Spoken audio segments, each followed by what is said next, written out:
তো হ্যালো, আজকে এসছি এক দাদার বাড়িতে। একটা দাদার মানে একটা অ্যাক্সিডেন্টের পর পুরো বিছানায় শয্যাশায়ী হয়ে গেছে। এবার সেই দাদার সাথেই কথা বলতে এসছি আজকে। তো দাদা, কেমন আছো তুমি এখন? এখন খুব একটা ভালো নেই।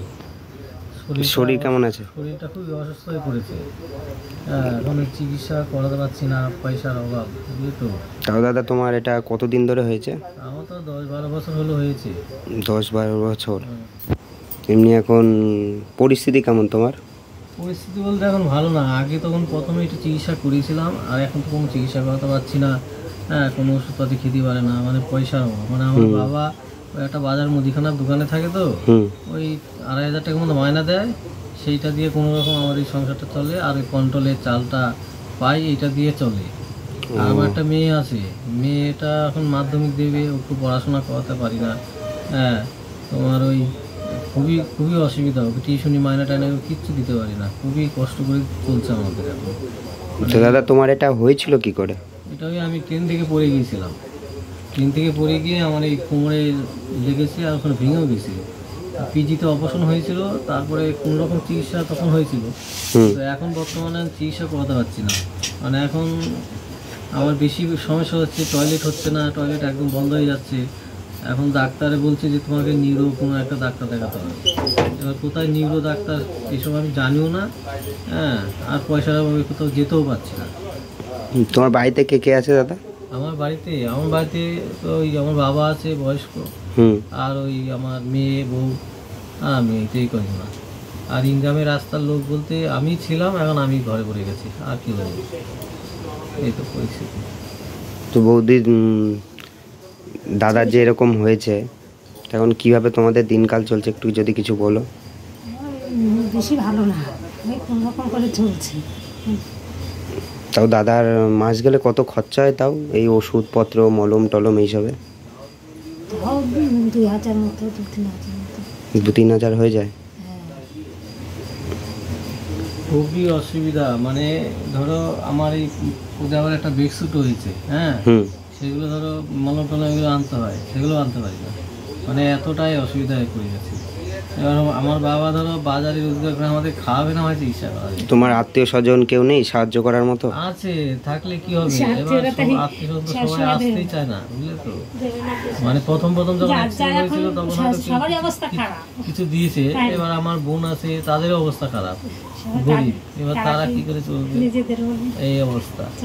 তো এখানে কোনো মানে স্থানীয় প্রশাসন যারা রয়েছে বা জানি যে এদের কদিন থেকে ফোন করতে জানাচ্ছি, ওরা শুধু বলছে যাবো আসছি এইরকম, মানে কেউ আসছে না।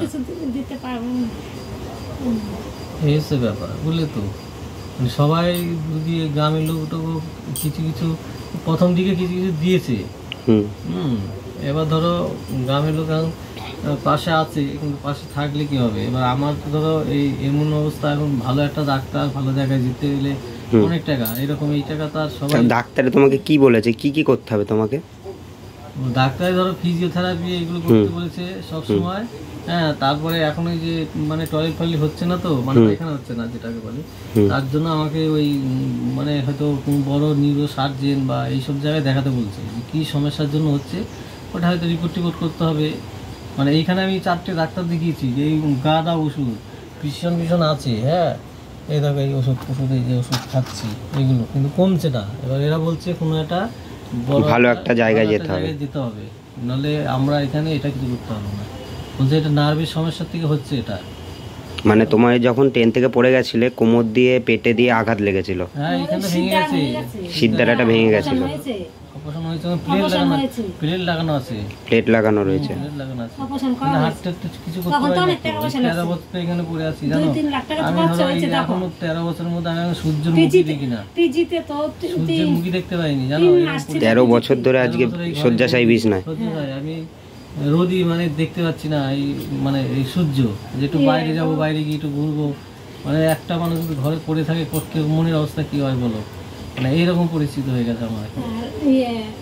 আর মেয়েটাকেও ধরো ঠিক মতো ওই মানে ওর পড়াশোনার যে যাবতীয় জিনিসপত্র কিনে দিতে পারি না, আমি কি করে দেবো, ইনকাম করতে পারি না।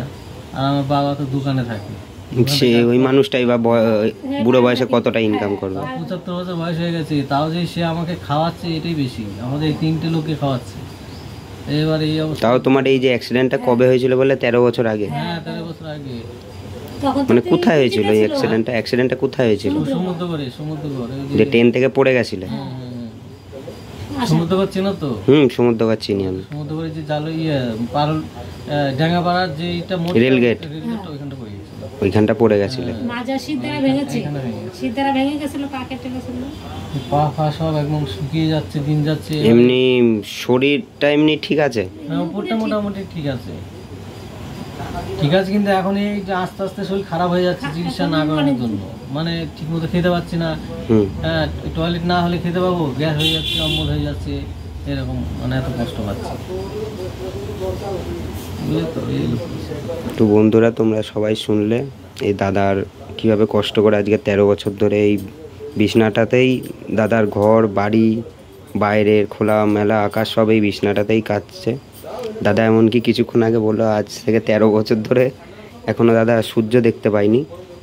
তো তোমরা যদি কেউ চাও যে দাদাকে যদি সাহায্য করতে পারো, তাহলে দাদা খুবই উপকৃত হয়। আমি দাদার সব নাম্বার, বাড়ির ঠিকানা সব কিছু তোমাদেরকে দিয়ে দেবো। তোমাদের যদি কোনো সাহায্য করার ইচ্ছা হয় তাহলে দাদাকে জানিও। ব্যাস এইটুকুনি বলবো। আর সবাই যেন ঈশ্বরের কাছে প্রার্থনা করে দাদা যেন খুব তাড়াতাড়ি সুস্থ হয়ে উঠতে পারে, আমাদের মতন আমরা যেরকম রয়েছি সেরকম যেন আবার এমনি বাইরে ঘুরতে টুরতে, এমনি যেন খোলা আকাশের নিচে